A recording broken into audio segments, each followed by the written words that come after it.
Hey, history lovers, it's Blonde AI Girl, your time-traveling host.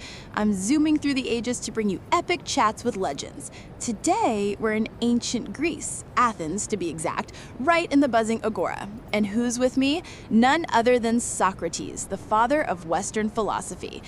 This guy's all about asking the big questions with his famous Socratic method. Quick note before we jump in. Everything's based on historical records from folks like Plato. But since Socrates didn't write anything down, treat this as a creative take, not pure fact. So, ready to meet him?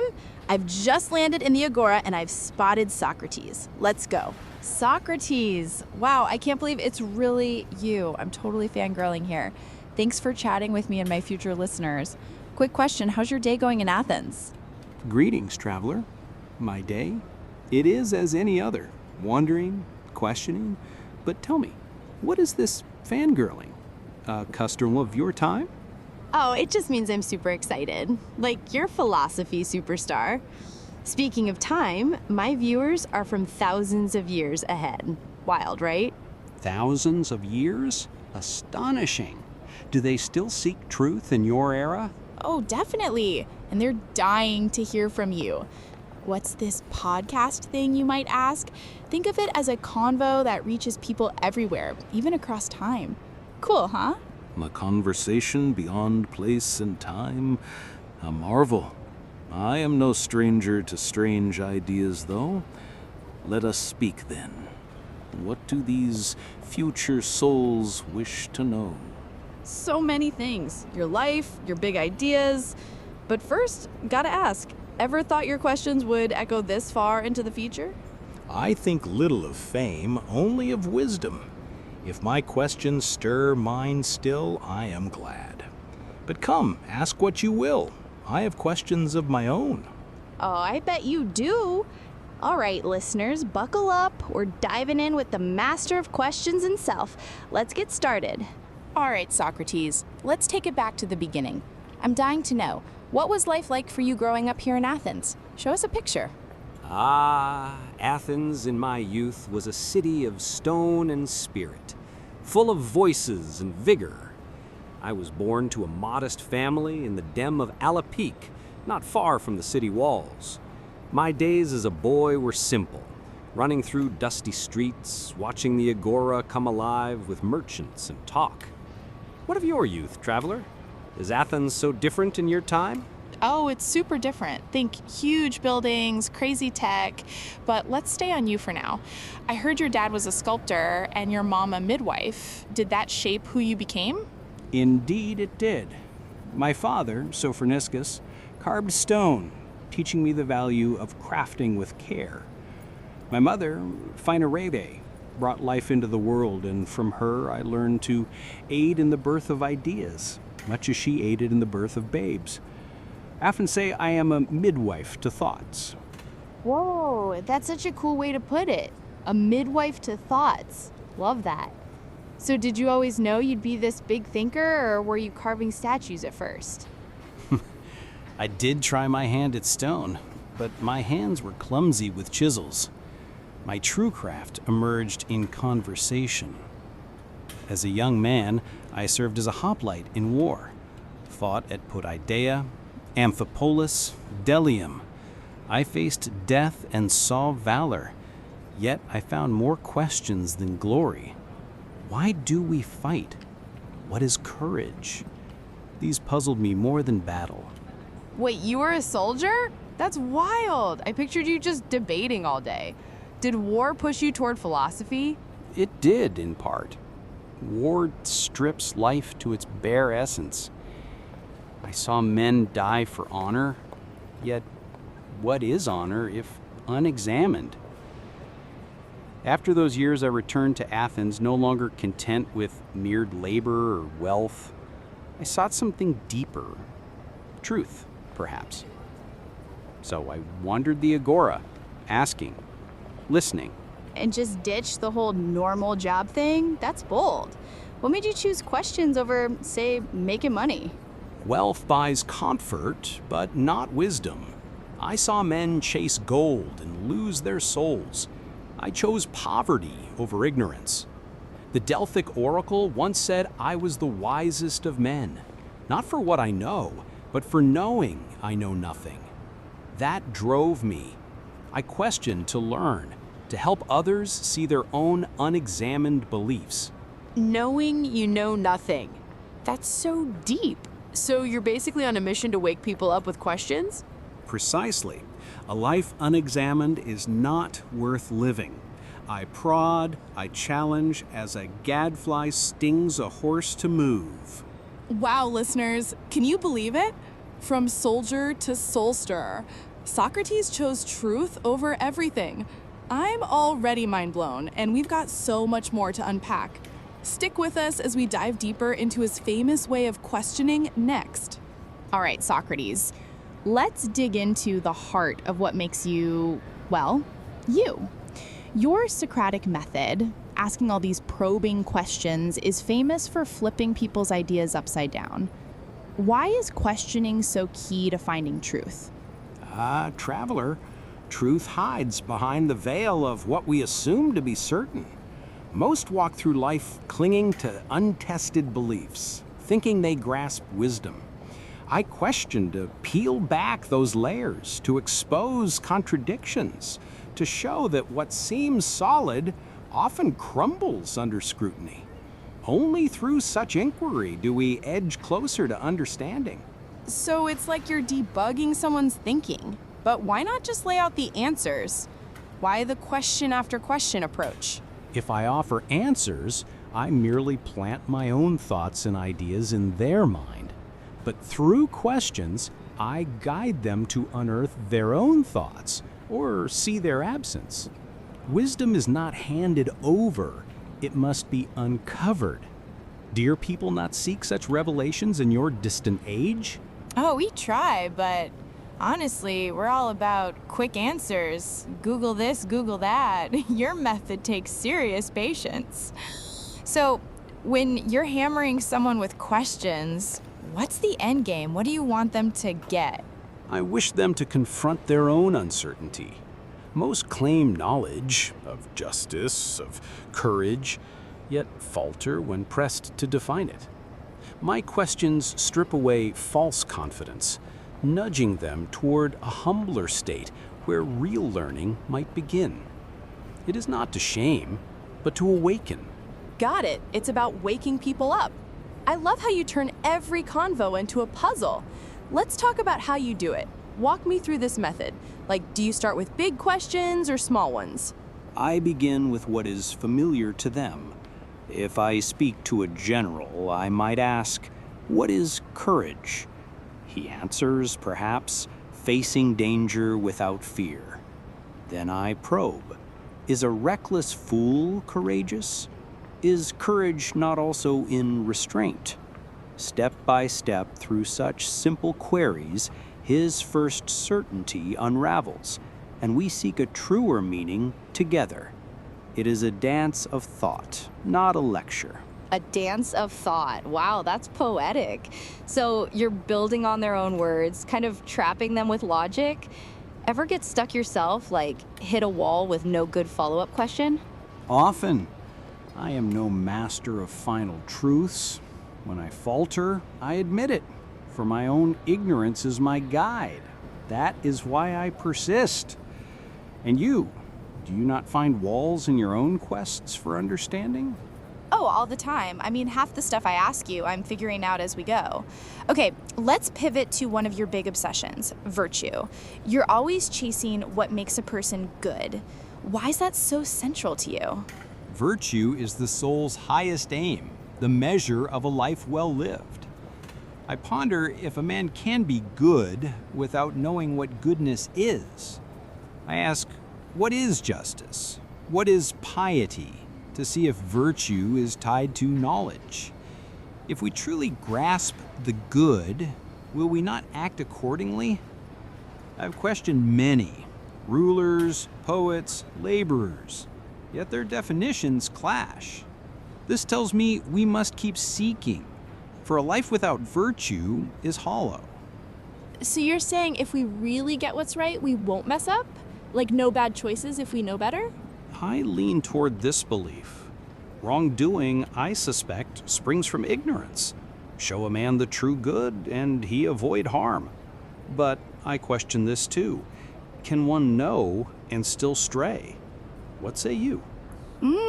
Tough call. I think some folks know what's right but get swayed. Anger, greed, you name it. We've got so much info in my time, but still tons of bad decisions. Maybe knowledge isn't enough on its own. A fair point. Perhaps the heart conflicts with the mind. Tell me, in your era of vast information, do you teach the soul as well as the intellect? Or is knowing separated from one's true essence? Oof, good question. We've got schools for facts, but teaching the soul? Not so much. Maybe that's the gap.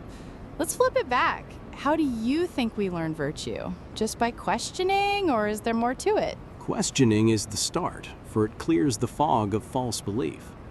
But virtue may also grow through habit, through living justly even as we seek to define justice. I think of the craftsman. He learns his skill by doing, not merely by pondering. So too, perhaps, with goodness. We practice it, we stumble, we question our stumbles. Yet I have seen men act virtuously without deep thought, and others think deeply yet act poorly. This puzzles me still. What practices shape the good in your world? Well, some lean on family values, religion, or just laws to keep us in line. But it's messy. Lots of debate on what good even means. Sounds like you'd have a field day questioning us. A field day, you say? I would indeed wander your Agora, if I could, asking of this good until nightfall. But here, I challenge any who cross my path. No one escapes my curiosity. Speaking of challenging, do you ever soften your style? Like if someone's getting frustrated, do you back off or double down? I sense their frustration, and it pains me, for I seek not to wound, but to heal. Yet I often press on, for discomfort is the forge of insight. If they turn away, I let them, hoping a seed of doubt takes root. Truth cannot be forced, only invited. Have you not faced such resistance in seeking answers? Oh, yeah, plenty of times. People don't always love hard questions. I try to keep it light, though, like we're doing now. One last thing. Your whole vibe is about not knowing stuff, which we've touched on before, without retreading old ground. How does that mindset keep you going every day? It is my fuel, traveler. Each day, my lack of certainty drives me to the Agora, to speak, to listen. If I thought I knew all, I would stop growing. Doubt is my companion, not my enemy. Wow, guys, can you feel that? Socrates lives for the unknown, and it's honestly inspiring. His questions aren't just a method, they're a whole way of life. Stick with us, because next we're getting into how Athens felt about all this questioning. Hint, not everyone was a fan. All right, Socrates, let's talk about your life on the streets of Athens. You've called yourself a gadfly, buzzing around and stirring things up with your questions. How did the people around you react to that? And did their pushback ever discourage you? Traveler, the Agora, Athens' bustling heart, was my true home. I wandered there daily, among merchants, politicians, and youths, asking of virtue, justice, and life. Some welcomed my inquiries, eager to spar with words. Others grew irritated, seeing me as a pest who disturbed their certainties. As a gadfly stings a sluggish horse to rouse it, so I sought to awaken Athens. Discouragement? No, for their irritation often proved my sting it struck true. So you're out there every day just poking at people's ideas. Love the gadfly vibe. But seriously, paint us a picture. What's a typical day for you in the Agora? I rise with the sun and make my way to the marketplace, barefoot, dressed in a simple cloak. The Agora hums with voices, traders hawking wares, men debating laws. I linger near the stoas, listening for bold claims. If a man boasts of wisdom, I approach with a humble question. What do you mean by honor? From there, the dance begins. Hours pass in talk, often until dusk, with crowds gathering, some to learn, others to mock. My wealth is in these exchanges, not in coin. Wow, no shoes, no fancy stuff, just pure convo? That's dedication. So you mentioned mixed reactions. Who was on your side and who just couldn't stand you? Many youths, like Plato and Alcibiades, followed me hungry for insight. They saw my questions as a path to clarity. But others, often those in power or craftsmen proud of their skill, bristled. They felt I shamed them by exposing their confusion.